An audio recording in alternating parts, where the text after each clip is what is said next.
how people experience a traumatic event, but they then basically rehearse it, and how that then has this knock-on effect. So what is that? Why do people find it so hard to get past trauma? Well, the stronger the emotional reaction you have to some experience in your life, the higher the emotional quotient, the more you pay attention to the cause. And the moment the brain puts all of its attention on the cause, it takes a snapshot, and that's called a memory. So long-term memories are created from very highly emotional experiences. So what happens then is that people think neurologically within the circuitry of that experience, and they feel chemically within the boundaries of those emotions.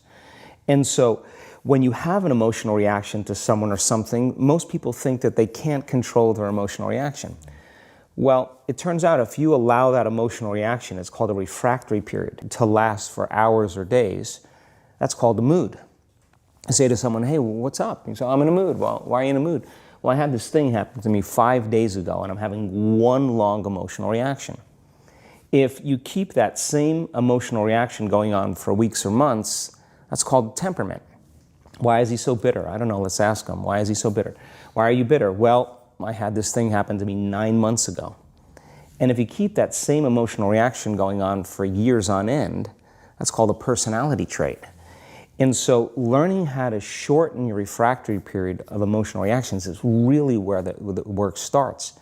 So then people, when they have an event, what they do is they keep recalling the event, because the emotions of stress hormones, the survival emotions, are saying pay attention to what happened because you want to be prepared if it happens again. Turns out most people spend 70% of their life living in survival and living in stress. So they're always anticipating the worst case scenario based on a past experience. And they're literally, out of the infinite potentials in the quantum field, they're selecting the worst possible outcome, and they're beginning to emotionally embrace it with fear. And they're conditioning their body into a state of fear.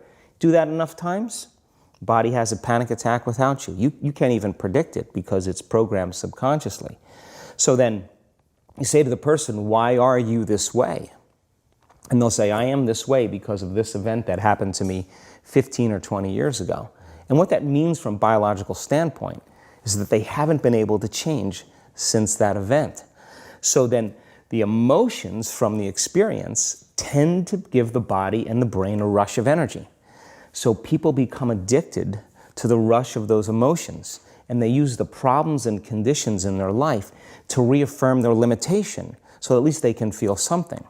So now when it comes time to change, you say to the person, why are you this way? Well, every time they recall the event, they're producing the same chemistry in their brain and body as if the event is occurring, firing and wiring the same circuits and sending the same emotional signature to the body. Well, what's the relevance behind that? Well, your body is the unconscious mind. It doesn't know the difference between the experience that's creating the emotion and the emotion that you're creating by thought alone. So the body's believing it's living in the same past experience 24 hours a day, 7 days a week, 365 days a year. And so then when those emotions influence certain thoughts, and they do, and then those thoughts create the same emotions, and those same emotions influence the same thoughts, now the entire person's state of being is in the past. So then the hardest part about change is not making the same choices you did the day before, period. And the moment you decide to make a different choice, get ready, because it's going to feel uncomfortable. It's going to feel unfamiliar. There's going to be some uncertainty. Why does it